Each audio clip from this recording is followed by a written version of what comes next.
Hi, everybody. It's Ham Radio Perspectives here again. I am Quinn, K8QS. And I am Tom, WA9TDD. So an interesting thing, Tom, we did a video recently on our 4 favorite cheap wire HF antennas. And one of the antennas that really is my favorite of all in terms of cheap wire HF multiband antennas is what used to be called a doublet. And I spoke briefly about it in that video. And then I got emails from people who watched it saying, "What the heck are you talking about?" They couldn't quite figure it out. And we didn't have any visuals. And so I thought we should go back and just spend a few minutes talking about that particular antenna, because for you and I, back when we grew up early on in the hobby, it was still a very common antenna. But when you look back through the history of ham radio, it's probably the most common antenna. Yeah. And they are cheap.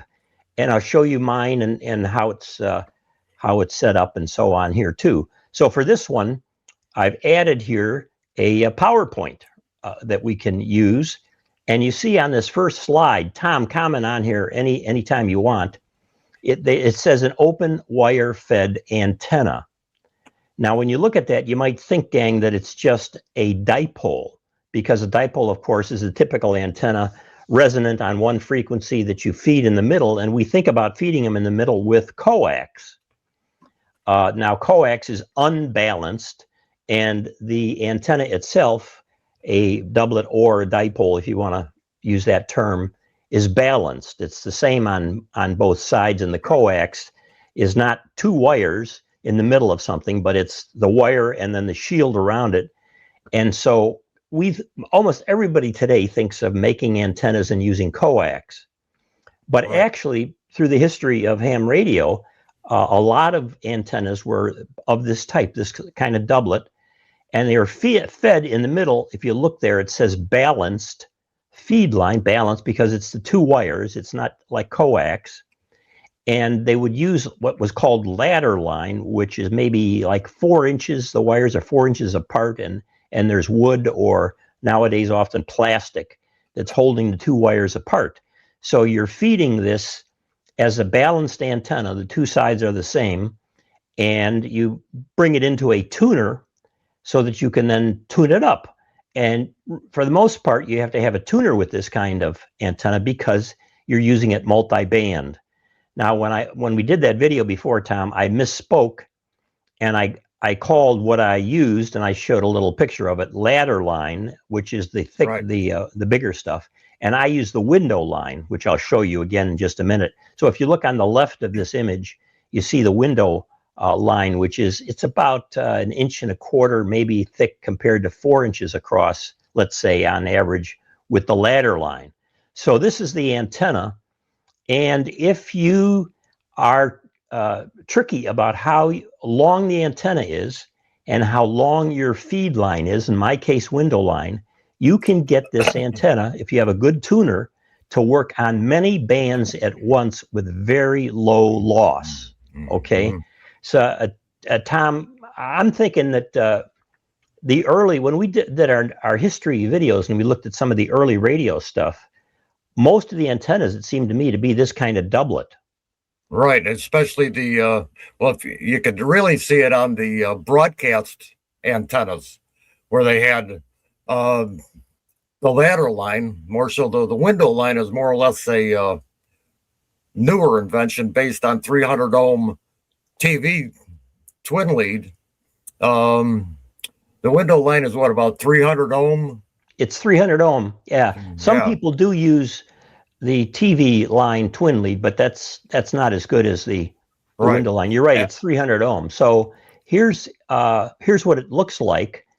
I just took this picture of a couple hours ago of some of my window lines, so you get a sense of the size of it, and you see how the 2 wires are separated there. The air, that's the window, what we would call the window. It's lightweight. It's amazingly lightweight. It's lighter than coax, and that's going to be your feed line. Now, I looked around for who's selling this stuff now. I have bought this kit before from DX Engineering. I'll put a link down below if anybody's interested. It's not real expensive. You probably can't see it well enough, but there are 3 different models of this kit that they sell, depending on how which bands you want to be able to include. If you want to go all the way up to 80 meters or 160 or whatever, and so you get the wire for the antenna, you get the ladder line for the feed point, and ways of connecting those, and that's it. That's it. It's really that simple. I'm glad that DX Engineering is staying with this because it's a tried and true system.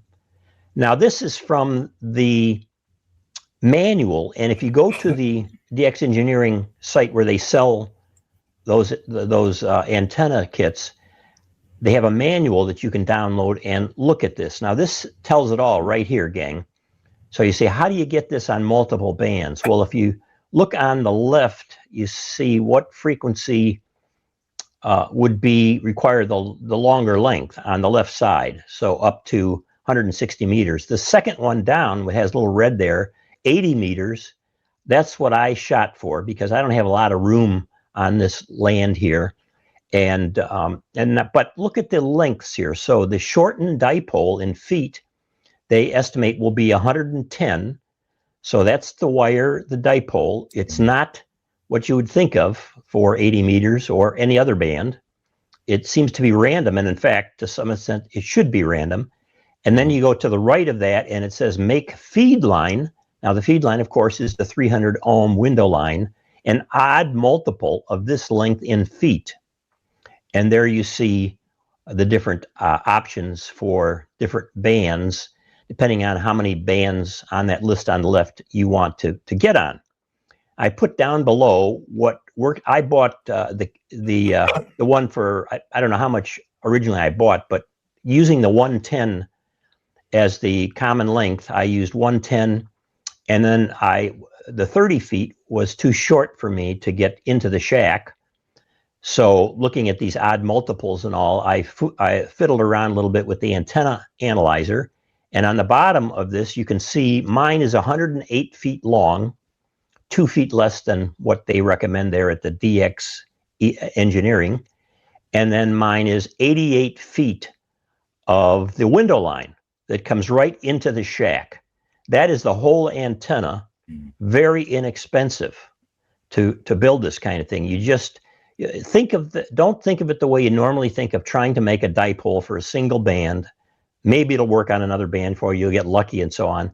This is where you want wire up there that's going to work on as many bands as possible with a good tuner. You have to have a good tuner. You can't, in many cases, use the tuner, let's say, that comes with the rig that you have. Okay, now this is what I mapped out with one of those mapping antenna tuners. It's a little bit difficult to see, but I wanted to put all of this at once. So on the left side, that first dip down says 6.42. So that's the lowest SWR around 40 meters. It's at 6.42. But the way this works is with a good antenna tuner, you can tune anything that goes up to a 10-to-1 SWR and make it perfect. Very low loss. So then you go to the right of that 6.42 and you look up above and you see that you want to be you want to be within the range of that dip, but you don't have to be just on it. And this, if you can see my cursor right there a little bit, that's the 40-meter band right there. So in the 40-meter band, I've got some good coverage.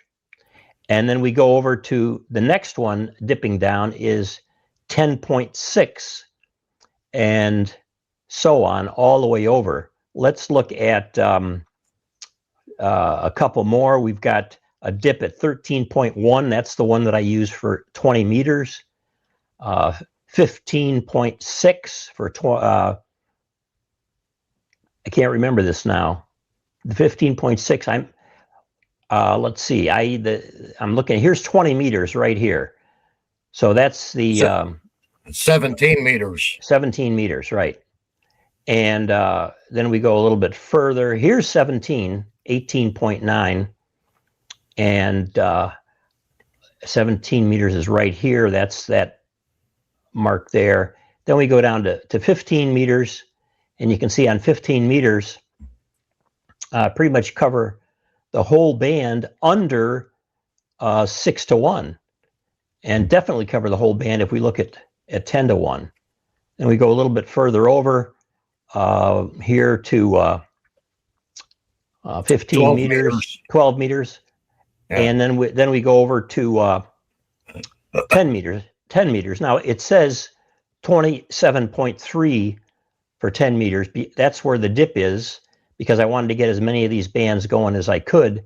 But the fact of the matter is, look at this, the entire 10-meter band and below the 10-meter band down to 27.3, all of that I can cover under 10 to 1. So this is, again, if you have a decent tuner, this is a no-brainer, and it works extremely well. And don't let the high SWR scare you off thinking that the antenna will not work well. Believe me, this thing works better than the off-center FET I have up now, which works well. This is the best wire antenna that I have used, and it is inexpensive. Okay, so here is the antenna tuner that I use.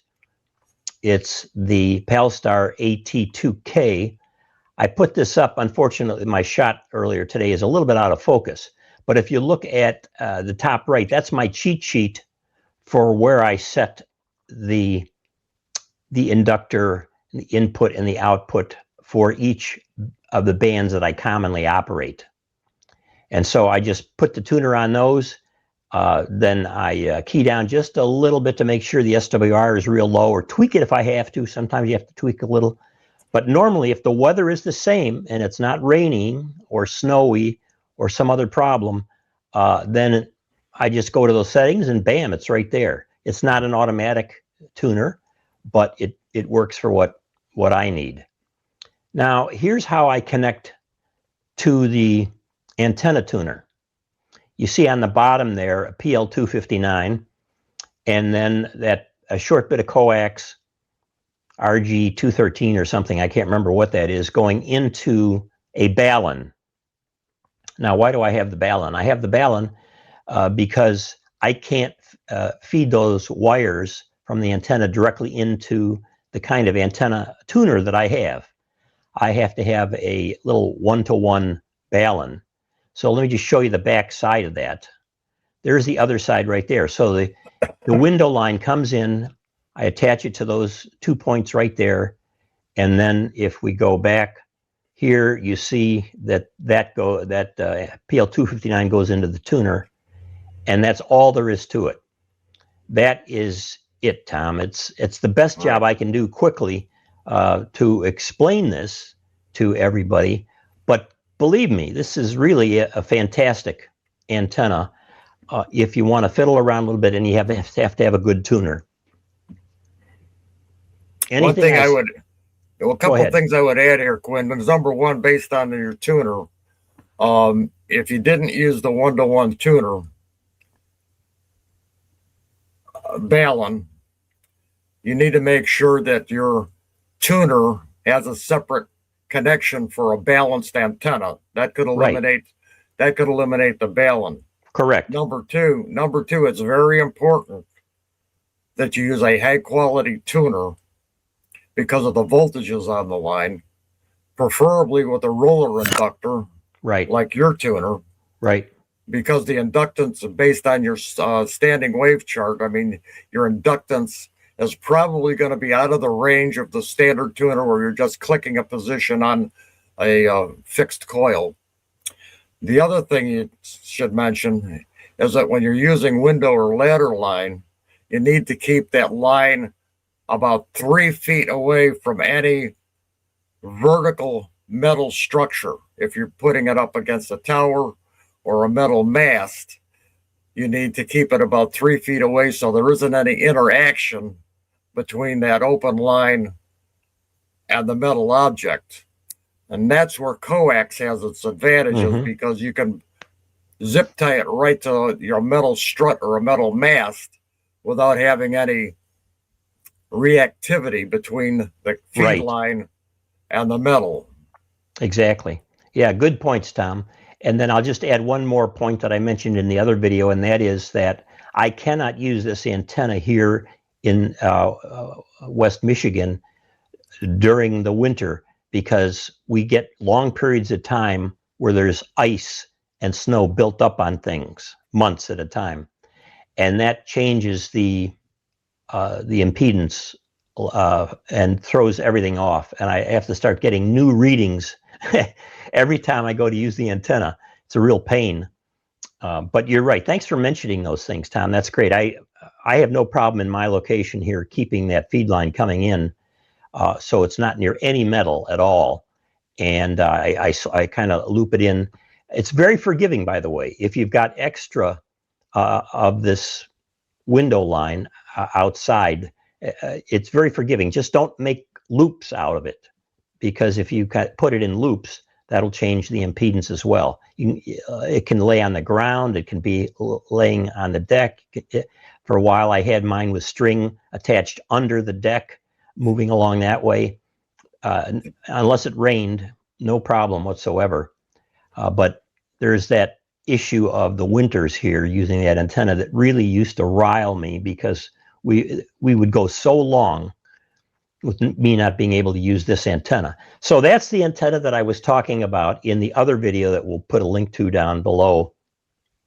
And at the end of this video, I'll put a link to that too, if you want to go back and look at the 4 antennas that we talked about. And this is the one that I use. And we'll put the link to DX Engineering's site there too, where they sell that little kit. And then you can also download their little manual if you're interested in that. So Tom, that's it, buddy. You know about this stuff because you're an old codger like me, but the newer hams, I think, don't quite understand or can't imagine using an antenna like this that would cover so much frequency range with just what appears to be a dipole, but is really not cut to be resonant for any frequency.